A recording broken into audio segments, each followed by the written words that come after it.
February 9th, 2004. A cold, quiet night on an empty road in rural New Hampshire. A single car sits abandoned on the side of Route 112. The front end smashed, the windshield cracked, the driver's side airbag deployed. But the driver, gone. Inside the car, a few scattered belongings, a bottle of wine, a box of Francia. Maura Murray was 21 years old, a nursing student at the University of Massachusetts. Bright, disciplined, with her whole life ahead of her. Then, one day, she was gone. For nearly 2 decades, her disappearance has haunted investigators, sparked endless theories. Was she running from something? Was she taken? Or did something even more sinister happen on that frozen stretch of highway? There were no clear answers, just fragments of a story that never quite fit together. A cryptic email, a mysterious phone call, a witness who saw her standing by her wrecked car before she became a mystery. Maura Murray was a daughter, a sister, a friend. She was born on May 4th, 1982, the 4th child in a family of 5. Raised in Hanson, Massachusetts, a quiet suburban town south of Boston. She was smart, driven, a natural athlete, and she was used to winning.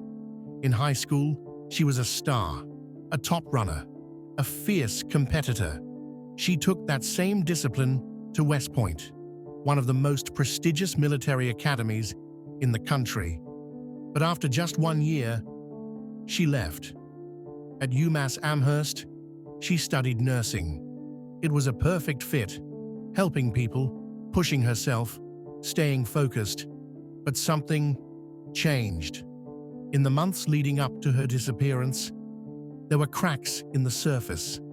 A sudden incident at her campus job, where she broke down in tears for reasons she never explained. A quiet call with her sister right before it happened, where Maura said something was wrong, but never said what. And then just days before she vanished, an incident, a stolen credit card, a small crime. But was it just a mistake or a sign that something bigger was unraveling? Maura Murray had always been in control, but by February 2004, something was slipping through her fingers, and no one knew just how fast it was falling until she was gone.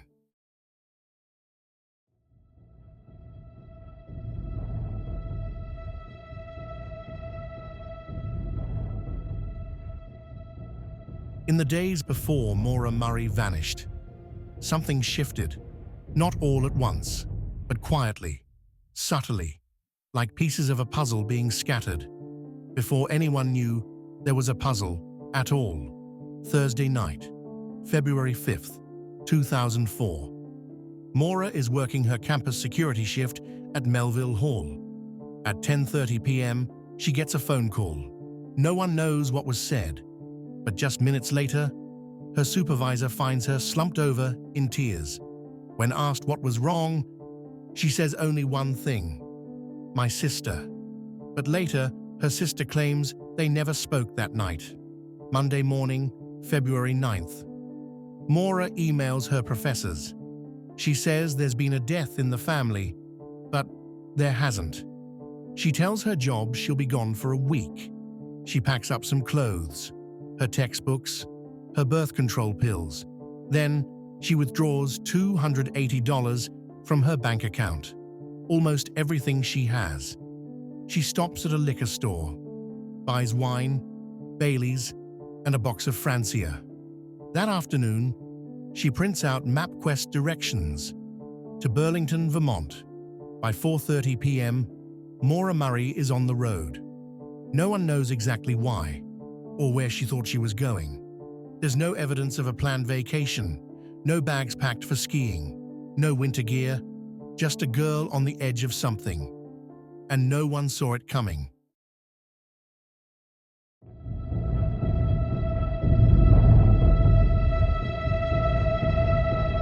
It's just after 7 p.m., February 9th. Maura Murray has been driving north for nearly 3 hours. No one knows exactly why she chose this road. Route 112, also known as Wild Amanusak Road, is narrow, winding, and remote, surrounded by trees, snow-covered, silent. At 7:27 p.m., Maura's car crashes into a snowbank outside the town of Haverhill, New Hampshire. There's damage to the front. The windshield is cracked. She's less than a quarter mile from the nearest house. A local man, a school bus driver named Butch Atwood, pulls up in his bus. He sees a young woman standing beside the car. She looks shaken, but not injured. He offers to call for help. She says no, says she already called AAA, but there's no cell service in the area. That call, it never happened. Butch drives home, calls the police at 7:43 p.m. Roughly 7 minutes later, a Haverhill police officer arrives at the scene. The car is still there, but Maura Murray is not.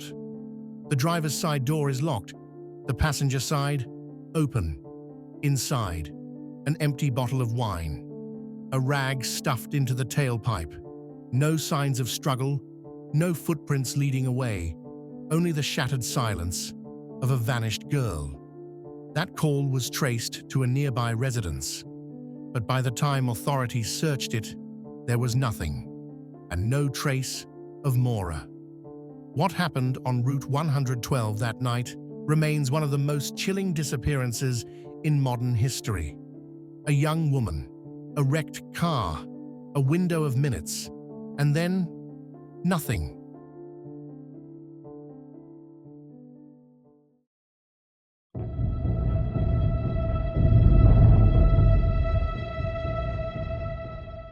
By 7:46 p.m., the police arrive. Maura's car is empty. Her phone, gone. Her debit card, gone. And Maura herself, vanished without a trace. The driver's door is locked. The passenger door, open. The car is facing east, even though she'd been headed west.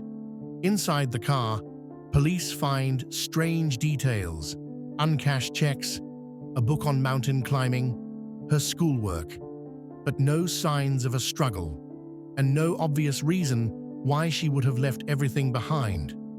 In the days that follow, police dogs track her scent, 100 yards from the car. Then, nothing, as if she disappeared into thin air. The search expands. Helicopters, drones, divers, volunteers comb the woods, but there's no blood, no footprints, no clothing, no phone, and no Maura. And that's when the theories begin. Some say she ran away, that she was overwhelmed, that this was her escape plan, a fresh start in Canada, or maybe the White Mountains. But if she ran away, why didn't she take cash? Why didn't she tell anyone? And how could she vanish so cleanly, in just 7 minutes? Others believe she was met with foul play, that she accepted help from the wrong person, or that someone had been following her, watching her. Some witnesses claimed they saw a second vehicle, a man smoking a cigarette in the shadows, another woman walking east on Route 112 hours later. But none of it was ever confirmed.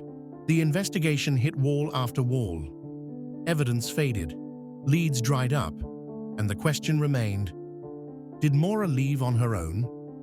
Or was someone waiting for her, in the dark?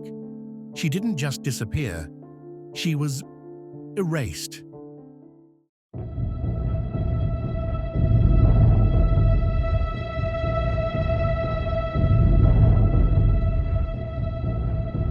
The crash site was strange from the start. A car with minor damage, the engine still warm, the driver missing, but the snow around the vehicle untouched. No footprints, no drag marks, no trail into the woods. Just a vehicle stopped in time and silence. Search efforts grew. Local police were joined by state authorities, then the FBI, then national media. I mean, we've been going through the woods, all our favorite spots, and we're just just looking for somebody just to come out and say something. Kathleen Murray has spent the last 3 days searching for her sister, 21-year-old Maura. Maura Murray. Maura Murray. Maura Murray has Maura Murray. Maura Murray. Maura Murray's Maura Murray case. But even with nationwide attention, nothing broke the case. No suspects, no crime scene, not even a confirmed sighting. Over the years, people claimed to see her in Quebec, in Vermont, even in New York City. But none of those sightings could be verified. Not one. And then, the internet got involved. Blogs, forums, Reddit threads, thousands of strangers, poring over every second, every detail. People who had never met Maura suddenly knew her schedule, her habits, her handwriting. They built timelines, theories, whole identities, and still, no answers. The rag in the tailpipe, the unopened alcohol, the mystery phone calls, the chilling feeling that someone else was there that night, just out of view. Every story has clues, but in this one, they don't lead anywhere. They twist, they loop, and in the end, they vanish too.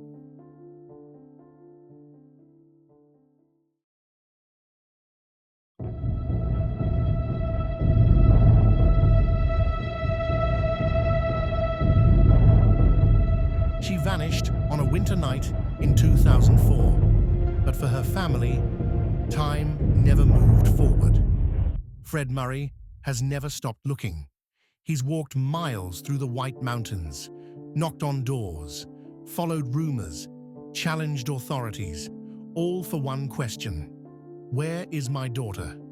But it wasn't just the family. As the years passed, the mystery became something more, a case study, a national obsession. True crime forums, podcasts, YouTube documentaries, Reddit threads with thousands of comments, a digital army of strangers, searching, speculating, dissecting every moment of that night. Some call it armchair investigation, others call it obsession. But what's undeniable is that Maura Murray became a name that haunted the internet, a symbol of the unsolved, the unknowable. In recent years, there have been efforts to revisit the case, a renewed investigation, ground-penetrating radar used at a nearby home, a new task force, new technology, but no arrests, no answers, no Maura. The trail may be cold, but the story is not over, because until the truth is found, someone, somewhere, is still looking.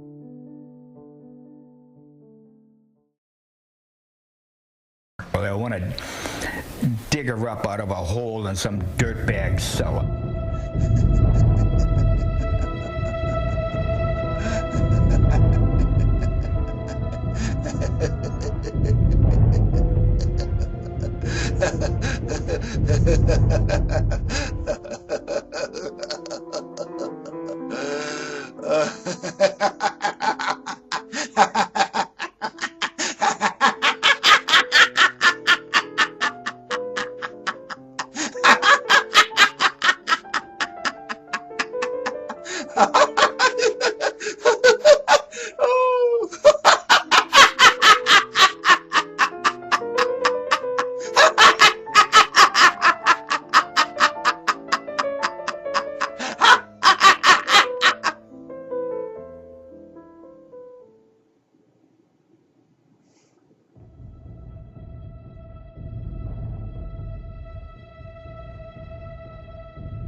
February 2011. 7 years to the day since Maura Murray vanished without a trace. A video is uploaded to YouTube. The title, Happy Anniversary. The username, 112dirtbag. The reference wasn't subtle. Route 112, Dirtbag. The location of Maura's disappearance and her father's words. The man stares into the lens, laughs and laughs and laughs. It was chilling, a taunt or a confession. The video sent shockwaves through the true crime world. Was this man involved in Maura's disappearance? Was this some twisted joke, or was it something worse? Investigators acted quickly. The video had already been taken down, but not before it was saved, copied, and shared across the internet. Detectives located the man behind the account. He was interviewed, questioned, and thoroughly vetted. In the end, there was no evidence connecting him to Maura's case. No link, no motive, no crime. It was, they said, a sick joke, and nothing more. But for those who followed this case, and for Maura's family, the echo of that laugh still lingers.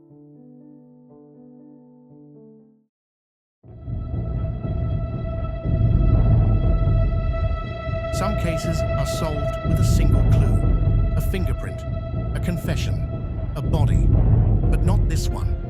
Not Maura Murray. It's been over 2 decades. No charges, no suspects, no confirmed sightings, only theories, and time and silence. For law enforcement, it's a case that never rests. For the online community, it's a riddle that grows deeper with every year that passes. Everyone seems to have a theory, but no one has the truth. Was Maura running from something, or running towards something? Did she want to disappear, or did someone make that choice for her? There's a reason this case lingers. It's not just what's missing. It's what was left behind. A car on the side of the road, a girl with secrets, and a story that refuses to be buried until she is found. Maura Murray will remain more than a name. She is the question we haven't answered. The shadow on a snowy road, the silence after the crash, and the haunting possibility that someone out there still knows the truth.